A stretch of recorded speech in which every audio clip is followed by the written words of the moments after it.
All right. Well, this is a story that keeps popping up, even though we all know it continues to happen, and it's been happening for years and years. But this is Palmetto State Armory Saber ARV hiding all the 1-star reviews. What? Palmetto I'm State shocked. Armory lying to their customers and not posting the negative reviews on almost any of their own items. But curiously, they'll allow negative reviews Oh, on items that they sell that aren't theirs. it's almost like So they've been that's doing this for interesting. years. Yeah, they've been called out on this a long, long time. So, you just see it says 11 reviews, 5 stars. Yeah, 4.6, 7 5-star reviews, 4 4-star reviews. Pretty decent. But it's like, wait a second. What about these 1-star reviews? Defective and broken, like right from the factory, considering these are a new launch for Palmetto State Armory. That's a little oopsie. They would Another never. little 1-star review, That's just a little strange. Not sure why they would do that. Almost like they're hiding the reviews so that you don't see them, so that everything looks positive. What is it? There's no negative reviews in Bossing Say or something like that. Stop noticing, John. Been checking periodically for the Saber ARV to be back in stock, and I noticing 2 reviews showcasing complete weapon failures that were not showing up under reviews. Keep an eye out when checking reviews, I guess, and no, the images and reviews sections aren't separate. There are several reviews that appear in both sections. Pure And then- coincidence. Well, this is also, to be clear, this is in the Palmetto State Armory subreddit. This is in their subreddit. People are posting. People are noticing. General rule of thumb, never buy the first batch of any product. Have we not learned from the iPhone? Again, people say, hey, come on, guys. All the first-gen products are bad. We all know that. But what about when it's all their products? Yeah, what about when they come out with the Gen 2 like 18 months later when you dropped $1,200 on their original product? How does that make you feel?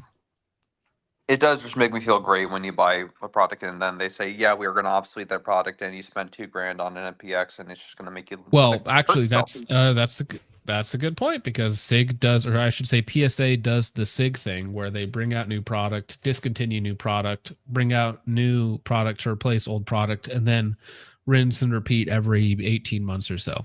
And it's only ever a marginal improvement that doesn't actually affect the quality overall. Right, and there's no way for you to fix the product you actually bought. Kid Corporate says, has PSA ever made a Gen 2?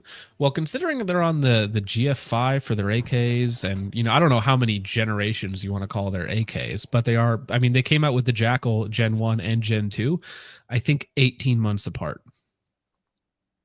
You could make an argument that some of their Saber lines have sort of a Gen 2. Like you had, it's kind of like the PSA M110, then they came out with the A1 not long after, which, I understand it's not necessarily a Gen 2 of the same product, but it kind of is. Well, I don't even know if you could call it that, because PSA, they used to have their premium line, which then got kind of replaced by their PSA line, or their Saber line, which is kind of the same thing with a few additional parts. So, like, in terms of quality, they're both about the same. They're both made or broken by their assembly and QC, which tends to not exist very much. Now, which for some of these, like for their Sabers, most of the parts are non-PSA parts. So it's just, if all you have to do is assemble it, that's a really narrow way that you can whittle down where you need to put your money. Well, and that's the thing, like, guys, I assemble AR uppers for, well, that's not my main source of income, but that's something that I do.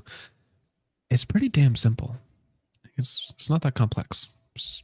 You just do the exact same thing over and over and over and over again with no variation. You just do the exact same thing, especially if you have a standardized line like Palmetto State Armory, whereas I have to do custom work for all the different customers. Can you do this? Can you do that? Yes, I can, because I'm nice. Standard applies that they're actually meeting some type of qualification regularly. Yeah, Helix says PSA just launched a new gay lineup today. They did. And I have that pulled up for us. And listen, the new gay lineup is as gay as the old gay lineup. It's, I don't know who would be excited about it. So this is probably a thread Danny won't show up in. Now, Danny PSA, this is the actual PSA employee. This is, I guess he's their social media guy, or he handles this area of the social media. We're going to see him be a recurring character in this little story. So this is a thread Danny probably won't show up in. Danny responds to him saying, probably won't be showing up too much because this isn't an area I typically handle. Sorry. No comment on any concerns here. Again, he responds, not my department, so I don't have any information to comment with. Sorry. Basically, anytime you're going to see any sort of criticism, he's going to be like, oh, not my department. I don't know. Then why say anything at all? Sorry. Listen, I know your broken ARV. That how much did you pay for it? You paid. It doesn't say. You paid like $1,000 for whatever it happens to be. I know that's like sad or something that it broke within the first week of you owning it, but I don't have any information on that. Not my department. Sorry.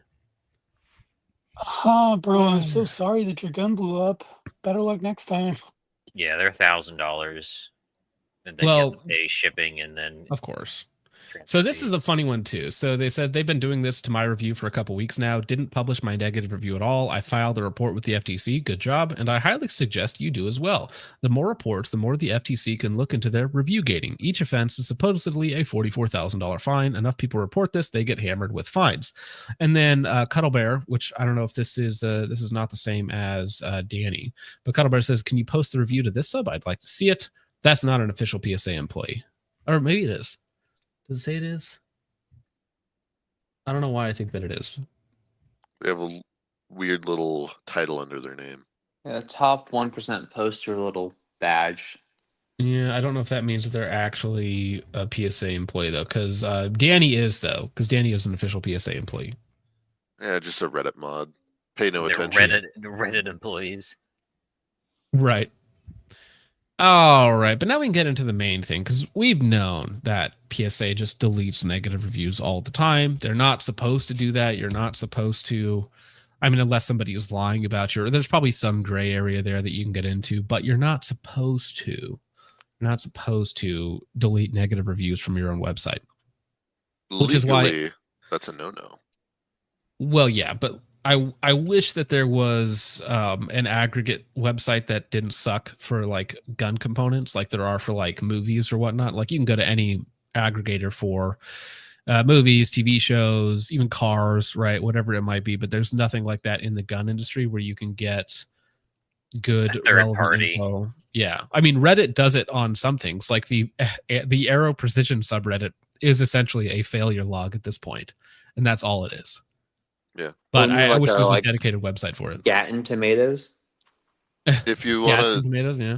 If you want a dedicated reviewer, just go to Colian Noir on YouTube, and he'll give you up-to-date, accurate information. Very true. Now, I hit the official PSA subreddit the other day, which we'll get into now, because listen, they went after my audience, they went after me, and all I did was go through some of my troubles that I had with a $1,200 or $1,300 jackal.